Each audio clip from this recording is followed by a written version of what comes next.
Cabinet मंत्री सतपाल महाराज ने Dehradun camp कार्यालय के साथ लगने वाली दीवार पर लेखन वॉल पेंटिंग की शुरुआत की।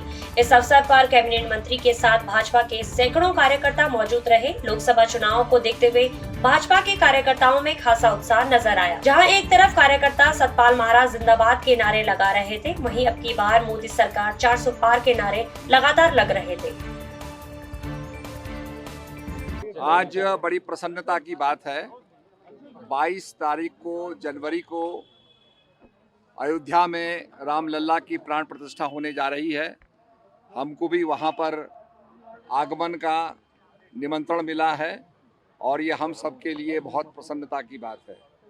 मैं आज याद करना चाहूँगा निहंग बाबा फ़कीर सिंह खालसा को, जिन्होंने 1858 के अंदर वहाँ पर भगवान राम की चौकी बनाई और पूरे परिसर के अंदर राम राम लिख दिया।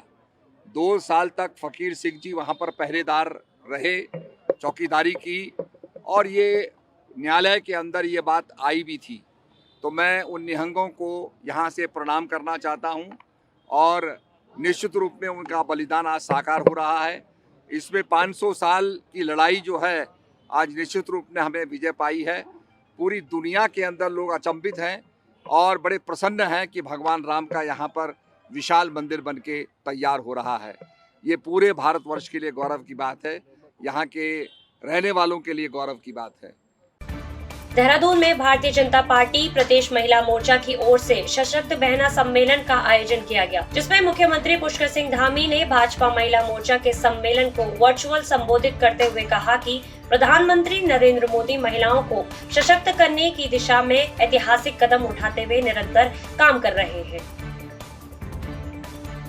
उत्तराखंड राज्य के मध्य में स्थित पौड़ी गढ़वाल और अल्मोड़ा जिले के उक्त क्षेत्र अपने विशिष्ट ऐतिहासिक, सांस्कृतिक और भौगोलिक महत्व के बावजूद न केवल अत्यंत पिछड़ा है, बल्कि प्रशासनिक उपेक्षा के कारण राज्य और केंद्र सरकार की ओर से संचालित आर्थिक विकास और समाज कल्याण की विभिन्न विकास योजनाओं के लाभ से भी वंचित है।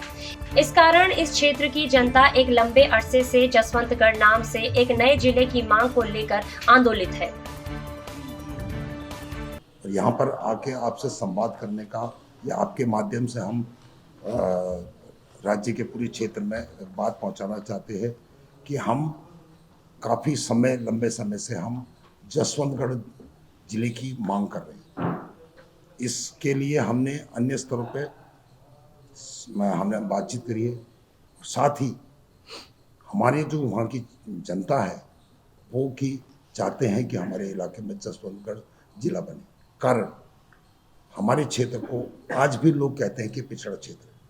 कारण कि हमारे यहाँ स्वास्थ्य की सेवाएं बहुत पिछड़ चुकी हैं, शिक्षा हमारे यहाँ बहुत कमज़ोर हो चुकी है, हमारा युवा पीढ़ी नशे में खो गया है और वो रोजगार के लिए अपने क्षेत्र को छोड़कर बाहर जा रहा है। साथ ही सड़कों का कई गांव से जो लिंक है वो सड़कों का बहुत ही कमज़ोर हो चुका है। राज्य महिला आयोग अध्यक्ष कुसुम कंडवाल के 2 वर्ष के कार्यकाल पूर्ण होने पर प्रेस वार्ता का आयोजन किया गया। इस दौरान उन्होंने कहा कि बीते 2 वर्षों के कार्यकाल के दौरान हमने महिलाओं के समुचित विकास, सुरक्षा और अवसरों के लिए कार्य किया है। महिलाओं को जागरूक करने के लिए 13 जिलों में कार्यशालाएं बनाकर नुक्कड़ नाटक के माध्यम से जागरूकता गांव-गांव जाकर महिलाओं से संपर्क कर शोषण के विरुद्ध उनके अधिकारों के साथ ही अपने हेल्पलाइन नंबर की जानकारी उनसे साझा की है।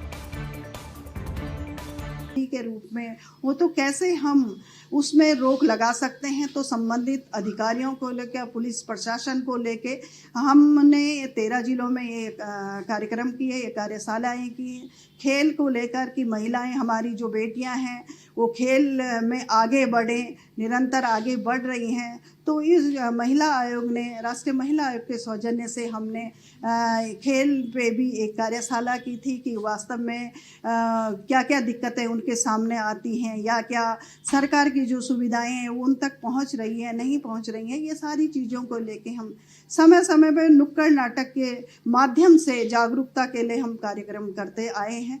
और दूसरा, मैं खुद ही सुदूर क्षेत्रों में जाके निरीक्षण करके सुदूर क्षेत्रों में मैं आपको कहूँ कि जैसे टिहरी के लमगांव में जाके महिलाओं के बीच में जाके कि उनको जानकारी दे के कि वास्तव में आपके पास किसी तरह से भी आपको प्रताड़ित किया जाता है या किसी तरह का आपके साथ कुछ भी होता है तो महिला आयोग आपके साथ खड़ा है। आप महिला आयोग के पास आप आसानी से आ सकते हैं। अपना टेलीफोन नंबर दे के, आयोग का नंबर दे के आप ऐसे संपर्क कर सकते हैं।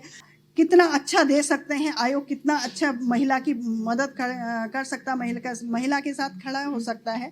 दूसरा एक चीज़ और बताएं, जो महिलाएं बेचारी बहुत गरीब होती हैं और उनके पास कोई संसाधन नहीं होता है, उनके पास क्या केस लड़ने के लिए कोई पैसा नहीं होता है, तो आयोग के द्वारा आयोग ने अब तक जिला विधिक सेवा प्राधिकरण से 46 महिलाओं को, ये हमारा 23 का है, 46 महिलाओं को निःशुल्क अधिवक्ता दिया है।